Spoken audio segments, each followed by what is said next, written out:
The Sustainable Wood DIY Contest, Exhibition and Prize Giving Ceremony has officially been held on 20th October 2024.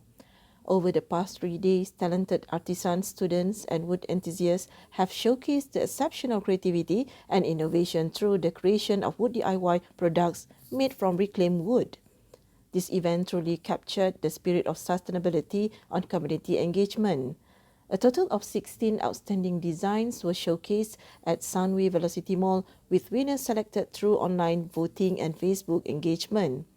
The prize-giving ceremony was graced by the presence of Tuan Haji Zainal Abidin Haji Abdullah, MTC Chairman, and several members of the MTC Board of Trustees, including Yang Berbahagia Datuk Razali Muhammad, Deputy Secretary General of the Ministry of Plantation and Commodities. Also in attendance were Madam Nuraihan Abdul Rahman, MTC CEO, Mr. Mokhtar Muhammad Yaakob, MTC Deputy CEO, the panel of judges, along with the MTC management team and staff. A heartfelt thank you to everyone who contributed to making this event a success. MTC remains dedicated to showcasing timber's role in sustainability and fostering innovation in the industry.